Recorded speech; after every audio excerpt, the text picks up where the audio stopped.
নমস্কার, আমি জ্যোতিষশাস্ত্রী শতাব্দী মণ্ডল। আজকে আলোচনা করতে এসেছি মাঙ্গলিক দোষ নিয়ে। এই সবার মুখে, প্রায় অনেকের মুখেই শোনা যায় যে আমার ছেলে কিংবা আমার মেয়ে কিংবা আমার বোন মাঙ্গলিক দোষে দোষী। এবার কোনো কোনো সময় দেখা যায় যে তাদের চাটে মাঙ্গলিক দোষ নেই, অন্য গ্রহের কারণে তাদের রাগ জেদ বাড়ছে কিংবা বিবাহিত জীবনে নানান রকমের অশান্তি, প্রায় বিচ্ছেদের কাছাকাছি পৌঁছে গেছে সম্পর্কটা। এবার তারা কার উপর দোষ দিচ্ছে? মঙ্গলের ওপর। কিন্তু আদতে সেখানে মঙ্গলের দোষ আছে নাকি সেটা না আমরা জানতে পারছি, না আমরা সেইভাবে চারটাকে অ্যানালাইসিস করতে পারছি, অথচ তাকে মাঙ্গলিক বলে মাঙ্গলিক দোষ খণ্ডনের যোগ্য করিয়ে দিচ্ছি। আদতে তার মধ্যে কোনো কিছুই ফল পাওয়া যাচ্ছে না। আদৌ সেই চারটার মধ্যে মাঙ্গলিক দোষ আছে কিনা সেটা আগে জানতে হবে। যেমন প্রথমেই বলি, মেষ লগ্ন, বৃশ্চিক লগ্ন, এই দুটো হচ্ছে মঙ্গলেরই লগ্ন। তাই এই লগ্ন দুটোর জন্য কখনোই মাঙ্গলিক হবে না সেই জাতক বা জাতিকা।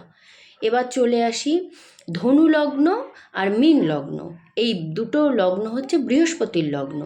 এই দুটো লগ্নের জন্য আমরা কখনো জাতক জাতিকাকে মাঙ্গলিক দোষে দোষী বলে ধরবো না। এবার চলে আসি কর্কট লগ্ন এবং সিংহ লগ্ন, এই দুটো লগ্নের ক্ষেত্রেই মঙ্গল যোগকারক গ্রহ। তাই এই দুটো লগ্নের ক্ষেত্রেও আমরা কোনো জাতক বা জাতিকাকে মঙ্গল যতই সপ্তমে থাকুক কিংবা লগ্নে থাকুক, আমরা মাঙ্গলিক দোষে দোষী বলবো না। এবার চলে আসি মাঙ্গলিক দোষ আরও কিছু খণ্ডনের উপায় আছে।